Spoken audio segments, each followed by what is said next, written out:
Thank you so much for staying with the Monday Report Town Hall session. We are back and we are talking about whistleblowing and graft. There were several hands that were raised in terms of questions, and that's where we want to go directly, beginning from the farthest end. State your name and ask your question. Thank you very much. My name is Mnyando Maxwell, a student leader at the Catholic University of Eastern Africa. My question goes to Irungu of Amnesty International. In the wake of such exposés like the Mara heist, which actions beyond legal action through litigations have you taken to protect public interest issues, even in the midst of a strained relationship between the state and independent non-state oversight bodies like the one under your directorship? Thank you. All right. Next, very brief. I'm David Wiper, a political scientist.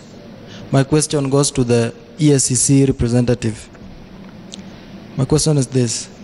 There has always been a fallacy or a narrative that corruption only takes place at the political scene or with the political class. But today it has been vindicated and justified that corruption is an enormous issue that cuts across, and the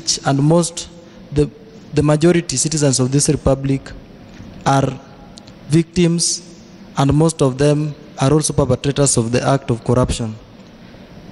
Do you really deem your resources adequate to combat this enormous act that now cuts across? And my second question... No. Just one question, sir. Move the microphone next. You wanted to add something, Madam Rose? Yes, definitely want to add something that... I want to just say this to ISPAC members, accountants, that ISPAC has an approved member protection policy, and we're working on providing anonymous reporting mechanisms. And if all professional bodies did the same, I think it would make such a huge difference in terms of changing the culture around whistleblowing. Okay. And I think let me be clear that we do not condone any financial malpractices. I know we've heard of fake documents and creative accounting, but I just want to say that we will be following up on more information, and to really ask employers, please employ professionals in all critical accounting roles, professionals who are members of ISPAC, especially where you're delegating signing authorities. Thank you. All right. Brilliant. You'd already asked your question, sir. Let's go. My name is Kwamboka. My question goes to Anington Irungu. We've been reporting a lot of cases in the public agencies, but we've never even little bit got the feedbacks. So how can we be still encouraged to go back there and report again? Or to whom do we go and report to? Okay. Next. All right, a very good evening to you. My name is Wedera Wanjiru. I'm a journalist and activist from Kayole. My question goes to Samuel Kimeu, Irungu Hilton, and our advocate here. So how do we separate the role of the media as a public watchdog and the role of the EACC in graft whistleblowing to further protect the integrity of whistleblowers so they are not dismissed as people who are doing chest thumping, who in any case, if they never talk to affirm their position in the public domain, there is skewed reporting. I mean, we keep on looking up for more from the media and follow up on developing stories. And on the extreme side, there is also evidence lost or cases being dismissed because there is not enough evidence. Then in this case, why is the end game no convictions but cosmetic arrests and the sacred lives of whistleblowers lost? Then before you can talk of protection and awarding of whistleblowers, how much or how deep is state capture in this country? So before the public can talk about what they look forward to in terms of cases reported and the justice they wait for, do we have elements of rogue people within the system that Kenyans first need to deal with before we can even talk about how we protect the whistleblowers? Thank you. All right. Brilliant. I hope the panelists are writing their questions. Let's just pass it through really fast. Okay, my name is Apopo Tola from Chuka University. I don't have a question, but I have a concern to the EACC. First of the concern I'm having is, as young people and young generation, we need the freedom of speech and freedom after speech. Another concern, as young generation and to the citizens of Kenya, we need transparency in accessing information. from the government and government institutes. I think that one will be helping us in curbing corruption in Kenya. Okay. Thank you very much. Pass the microphone. Very briefly, sir. Okay, my name is Kotingo Sina from the University of Nairobi. My question goes direct to the Madam Susan Kahiki. Yeah, now that you have a case study, in this case from the Masai Mara University, yeah, what are some of the relevant steps and moves that you've taken as the relevant body to ensure that whistleblowers, someone like Spencer, are protected from immediate intimidation? Okay. But the immediate personalities involved in such sagas. All right. Yeah. Pass the microphone. Not forgetting the saga in the University of Nairobi. Yeah. Okay. Pass the microphone. Thank you. My name's Daniel Arunga, and my question is to all of you in front. What do you think is the best way to deal with corruption in Kenya? Okay. And to be precise, I believe to deal with corruption as a nation is a collective responsibility for each and every citizen of Kenya. So what do you think is the best way to deal with corruption? Okay. All right. Best way to deal with corruption. Very briefly, as we come to Madam Suzanne, because you have the bulk of the questions. Well, there are two elements to the fight against corruption in order for us to succeed. One is that we have to acknowledge that our ethical fiber in this nation is broken. So we need to rebuild our values. We have values outlined in the Constitution, but we've not breathed life into those values. Okay. We need to breathe life into those values. Okay. Because if we had a culture of honesty and ethics, we would have fewer cases needing law enforcement. Mm-hmm. Secondly, we need law enforcement. We need to punish and take away what has been stolen by those who are corrupt. So we need convictions, we need people in jail, we need what has been stolen, recovered and put into public use. Okay. And this has to cut through. Mm-hmm. It has to be, we need to see ministers in jail. We need to see, PSs in jail, not just the chicken thief and other low-level perpetrators. Yeah. So the law has to be enforced. It's a rule of law question, and the law should not be a respect of persons. Okay. Madam Suzanne, you had a bulk of questions for you. Okay, thank you very much. Adequate resources, whether we have adequate resources, the answer to that is no. You can always do with a little bit more. However, resources are limited, and therefore you have to do what you call prioritization. So yes, you have a case here dealing with 20,000, another dealing with 200 million. The law does not prescribe that you prioritize any. But as an agency, we look at the cases and we see where is the evidence? Where can we actually run? And what are what we call the low-lying fruits? Where can we actually go and get this kind of information? So in terms of adequate resources, I would say that it's not enough. We can do with a bit more. Now, in terms of EACC, out of the reports we receive, 60% is really outside our mandate. What does that mean? You find that people have issues civil in nature and they bring them to EACC. We cannot take this information because it is outside our mandate. So what do we do with that information? Other than the enforcement, we also have a public education mandate. We also have a education mandate and prevention. What that means is basically, if, for example, a case or rather a report is not actionable, we take it back to the prevention. And for example, what is in the public domain is pointing to systemic weaknesses, meaning that there are some corruption loopholes, or there were corruption loopholes at Masai Mara. What that means is that we go into the institution, look at their procedures and processes and advise them on how to seal the same. Public education mandate. We educate right from kindergarten to university. So we go out to Mama Boga, we talk to public institutions under the performance contracting. Those of us who work in government, under the performance contracting, we have what we call a corruption eradication indicator. Institutions are required to actually come up with guidelines. But I want to disabuse us from the fact that you need a law to actually come up with policy. During my research, I actually saw that there are actually institutions in this country that actually have whistleblowers policy. So you're saying that you need law for you to get a policy, that is not true. After all, it is the best of the institution that actually they have a robust mechanism to report corruption. Okay. Now, in terms of not getting back, Madam Kwamboka, what I want to say is that anybody who comes through our report center, we might not get back to you tomorrow. What is on is evidence. We need evidence. So you might give us a piece of information now, but in our system, nothing gets lost. We look like we might be taking a bit longer, but we need to piece this information together, because when I present my case to court, it's not about hearsay. It's not about rumors. I need to present hard evidence. As Anti-Corruption Commission, as investigators, we go with what we call paper trail. So it can be said that you are corrupt out there, but where is the evidence to back that?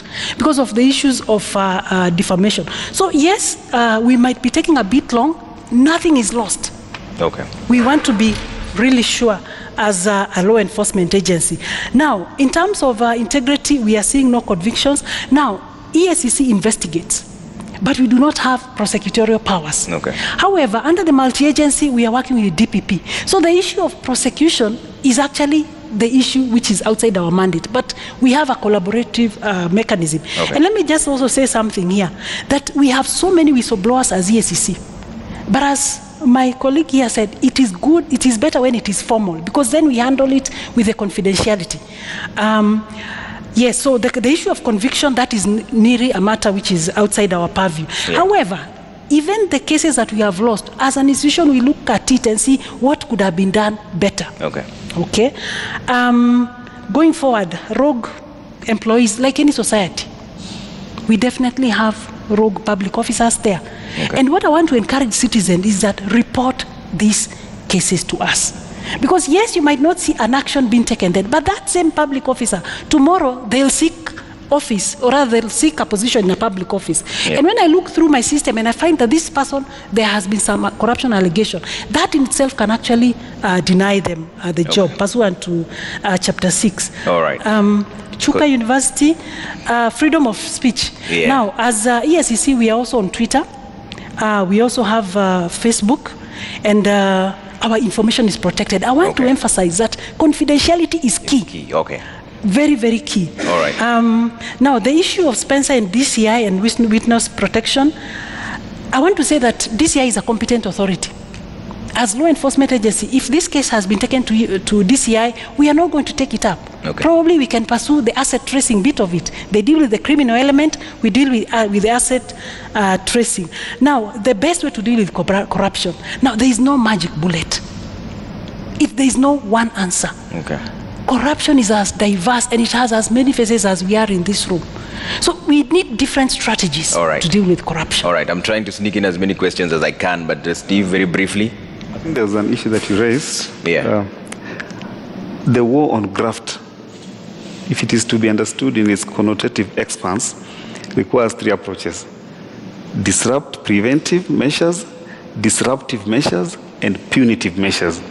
Now, preventive measures means that, first of all, there are an elaborate legal framework to prevent or maybe to detect corruption before it happens. And that also includes vetting, and also when they do a call, public participation, do you respond? When people are being hired and it's advertised and interviews, when you see public officers advertising for members of the public to answer that these are the people who have been shortlisted, it is not for your amusement. If you have an issue, raise it there. Because you're going to block someone who is inherently corrupt from getting in. If he has pending integrity questions, that may affect whether he gets the job or not, even if he has the qualification. Tracing his papers, as ISPAC said. If you're hiring an accountant, are you sure that these papers are genuine? This kind of background checking. Disruptive measures, which is where all of us fall, like whistleblowing, it means that you make it difficult. You disincentivize corruption. If somebody wants to engage in corruption, the chances that you'll be discovered and exposed are so high that you probably won't get involved into it. And again, for EACC, to also create, I don't know if they have liaison officers or ethics officers within those public offices that can pick information and trigger investigation if there is some rumor going on. You get, and that anonymous reporting talk about. Punitive is where this DPP comes in. I think what is going unattended is this. The fact that we are here tonight, and the fact that Spencer was able to come out, I already said, speaks to that, the collaborative greatness between the two offices, the DPP and DCI. There's some growing public confidence, and we need to harness that. DPP needs to preserve that, DCI needs to preserve that public confidence, and EACC and any other agency that has an investigative mandate, including Kenya National Commission on Human Rights, they need to agonize how to create public confidence and to preserve it so that people can always come out and report, and then they can be investigated. Irungu, summarize. So I was asked two questions, and I'll be very brief. The first was Maxwell asked me a question about what does Amnesty do to protect whistleblowers and human rights activists. So as you said that, I remembered the case that we've been following now for, it's about a year now, of Evans Njoroge. This was the Meru University Secretary General, who actually, if people remember, was killed primarily because he was blowing the whistle on corruption at the Meru University. What he had pointed out was that arbitrary fee hikes were cover-up for wasteful expenditure and also corruption in the university, and he lost his life. He was shot by a police officer in a demonstration that took place. So we have been walking with that family and protecting the evidence and the witnesses as much as we can with the other agencies to make sure that there is a conviction in that case. Sadly, and this comes to Waithera's point, it takes too long. Or is it Kwamboka's point? It takes too long. This case may take anywhere between 2 to 4 years. But that is, if that is how long it must take, that is how long we must follow it. Because if we give up prematurely, we actually rob his family of the justice that they seek for the death of their son. The second point is a more interesting, broader issue, which relates to how human rights organizations work with the state. And if I can tie that one to Waithera's question around protection for journalists. For the last 1 year, we have been part of, as Amnesty, we've been part of the multi-agency task force. This is a task force that's been looking at police reforms. And in those meetings, very difficult conversations happen when we either point out, for example, that there have been 71 extrajudicial killings or enforced disappearances since the beginning of this year, or even since 2012, there are 540 people, many of them male, young, and from poor backgrounds, whose abductions and kidnappings and murders have gone really unsolved. So I think this is the work that Amnesty must do, but we have to do this with the state. The biggest mistake we make as human rights organizations is to believe that the state is one thing, it is one agency run by one person. So if it is corrupt thoroughly. What we have learned is actually the state is a multiple thousands of people, hundreds of institutions. And more often than not, when you start thinking like that, you will find entry points, you will find institutions to work with. And by working through those institutions, you can actually isolate those who come to the state for private benefit or to oppress other people. All right. Questions? I'll take this line. Okay. My name is Esther Maina, and my question comes to Mr. Irungu. Mara heist is just one case which is aired, and we have a lot of cases which is global. I think it's higher chance, it's better we bring in international organizations, like for example the UN. I think they have the United States Convention against corruption, which should also come to protect the whistleblowers. Next. Okay, thank you. My name is Issa Odhiambo from the University of Nairobi, and also a student activist. My question goes to Sam. He had alluded or better proposed that probably we need we need to enact new laws that maybe would ensure the protection of the whistleblower. But my problem is, from where I stand, majority of Kenyans have lost trust in these institutions that are mandated to protect these whistleblowers. And that means we should therefore be in a position to maybe propose some of the measures that should be put in place to enhance public trust on these institutions. Thank you. Next. My name is Mureithi Mushemi, a student of the University of Nairobi. I believe that as the Kenyan citizenry, we have invested so much in political leadership that political influence on the process of absorption of information, investigation and prosecution of graft cases has been immensely paralyzed by individuals in the political realm. Don't you think that it is the high time we established the involved government agencies as wholly independent institutions proof of toxic intervention. Again, don't you think that it's a high time that we readjusted the ethical status of public servants in this republic? Okay. Okay, very briefly. My name is Martin from the University of Nairobi. My question and concern goes to the EACC. Louder, please. The concern is we accept that corruption is the major thing in Kenya today, major problem which affects us. Now, you find that somebody has stolen billions of money from the public funds. Then, at the EACC, after collecting the evidences, he is being charged with maybe, let's say he stole 60 billions of money and is being charged with 5 million of money.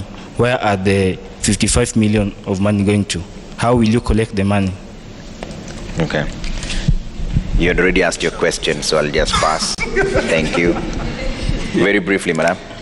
My question is to you, Susan. I'm just wondering, does the EACC have any success stories of having dealt with graft? And then to agree with Irongo on matters of raising our children with values of integrity, honesty, and patriotism, because that is when we will be able to have more whistleblowers, and to even encourage whistleblowers by acting on the graft that has been reported to you. Because if I come and report and nothing is done, I'll be discouraged to come and report again. Okay.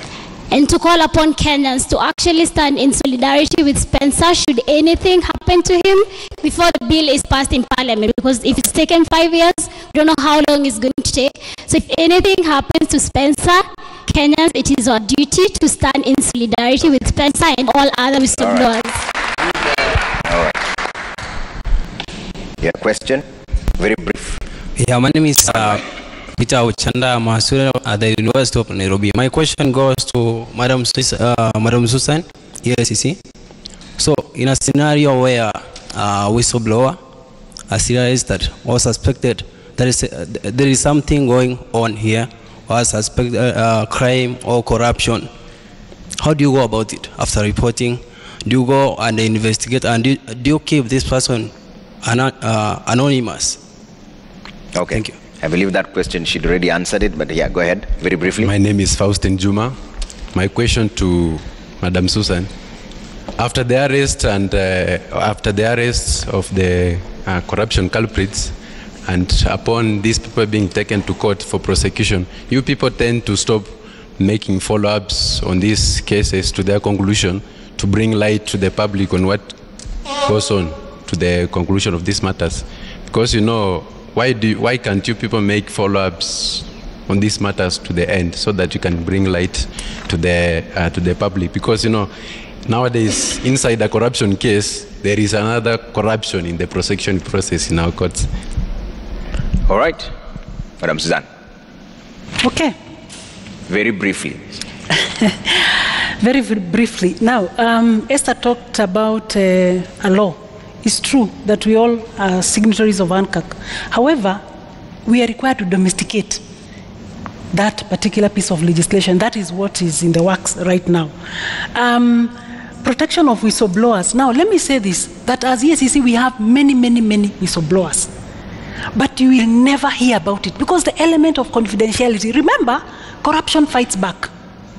And I can assure you, corruption fights back real hard. So what do?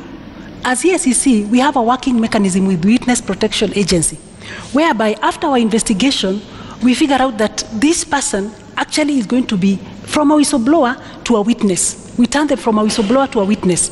Then we figure out that his evidence is so crucial to sustain a conviction.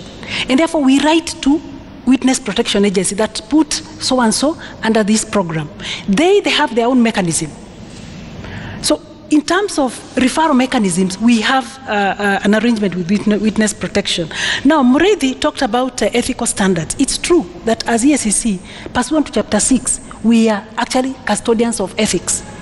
Now, when you talk about ethics, there are two categories of people. There's what we call the state officers, and there's what we call the public officers. State officers are elected, the president, the MCAs, etc. Public officers are the rest of us who are in the public domain, but in public service. In terms of threshold, it is expected that the state officers' threshold is higher. And that is why, you remember recently when the governor passed on, we require all governors to actually commit to what we call leadership and integrity code. To say that, yes, you have been appointed in that office, but not to steal, not to enrich yourself, but actually to protect the people. Okay? Now, major problem. Somebody talked about somebody has stolen 60 billion, but they only get charged for 5 million. Again, evidence.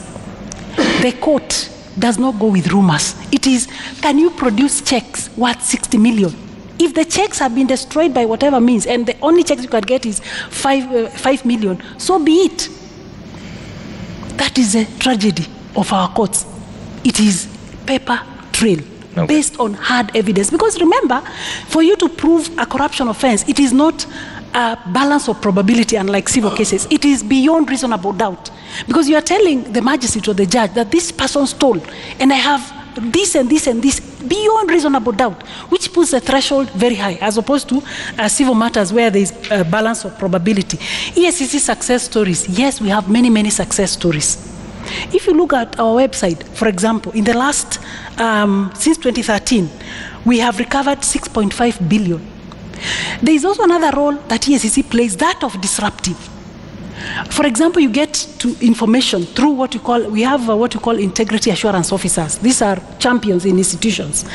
They come tell us that there is this thing in the offing. We go disrupt it. That doesn't come in the public domain. So there is actually 6.5 billion which has been recovered money. We have recovered money. The other success stories is the culture change. We are talking to your children right from kindergarten. We are trying to educate them. The other thing is that we are also giving this responsibility to parents. Because at the end of the day, these members that come to work in public institutions, they come from a family. Don't we all belong to a family? So integrity, the first place to actually inculcate integrity is actually in the family setup. Okay. All right. There are questions that were asked to some, and I believe it was a lack of trust in institutions and how to restore it. And Irungu, do we need international intervention? Give it very brief. I'll start with you. There's a question that had been asked earlier in the last round that I didn't respond to, which is about the media and the role of the media. And I think the media is protected under the law so that it can exercise independence to report objectively about what is happening, including on issues of corruption. Of course, there are questions that underlie that around media ownership, but I think ultimately the ethics of media would require that the media reports objectively. There was a question also about state capture. How deep is it? And I think there has only been one report that has been published around this area, which is worth looking at. And it begins to raise questions about state capture. But if you reflect back in the run-up to the election, you would remember conversations where our major political groupings were talking about sponsorship from entrepreneurs. Very open conversation. I think that conversation in itself was admitting that the processes of our procurement system in this country are captured for individual interests. And there are other examples one can give. So I would answer that question simply to say, yes, I can see elements of state capture in this country. And that explains also the levels of impunity that we've seen over the years. But related to that is actually the question of political corruption. You see, leadership in this country, political leadership, is about gaining state authority or state power, and there is a big element to which that motivation is a very personal enrichment, where you want to capture policy processes, decision-making processes for purposes of enriching yourself individually. That is the reason why we have been calling, and I know that the conversations are picked speed to enact a law that manages issues of conflict of interest. That's the elephant in the room. People get into offices and their motivation is simply to enrich themselves. And we must bring this to an end. I think the building confidence in institutions, there's no magic word for it. There's actually no magic way of doing it. The magic really is to take an interest in the manner of clearing people to occupy public office. Whether they are elected or they are appointed, we have to have a vetting system that works. We started off very well. We've made it a mockery lately. We need to make sure we have the right people in office. And when they are in the office, we need to make sure that the checks and balances that have been put in place do actually work. Citizens can actually make this work, but they have to go beyond, just being passive bystanders. They have to come forward, like Spencer and others have done, for them to be counted and to also demand accountability of our institutions. All right. And if need be, we need to also take our institutions to court for their failure to discharge their mandates. Okay. Irungu, there was a question about international intervention, very briefly, because I have to take a break now, and I'm trying to achieve 90% of the questions. I think I'll end with 75. Esther asked a great question around, can we use international institutions and international mechanisms to fight corruption? And I think the answer to that is yes, and it is being used. So the Office of the Director of Public Prosecutions has reached out to international investigators for support in terms of prosecution. I think the same thing is happening with the DCI. So this is happening already. The question for me is, how do you create a domestic muscle and a commitment to fight corruption that can then ask for help? Because if you don't have that muscle, you will not be able to ask for that help. You will not be able to even use the international conventions that are there. Is state capture real? It is real. Are cartels real? They are very real. But the more interesting question is, how do we step in between the cartels as they contest each other to steal from our state and from our people? Okay. And I think that's the more interesting conversation for those people who want to fight corruption, is to understand who is, I guess, manipulating which offices for which interests, and be able to surgically identify them and have them prosecuted. And I think that's the biggest strategy. But for those of you who are not in the state, the bigger question is, how do you build global movements of solidarity among students against corruption? Okay. Should we have an anti-corruption circle or cell in every university, for example? People trained on procurement, people trained on whistleblowing, people trained on monitoring and the use of public resources. That would make a difference. All right. I have to take a quick break here on the town hall. When I come back, I'll take this line of questioning, see if we can achieve 90%. There's a chance we'll only end here if you're not brief. But keep the feedback coming on #MondayReport. We'll sample some of them as soon as we can. Let's take that quick break, and when we come back, we'll talk about whistleblowing and graft. See you in just a bit.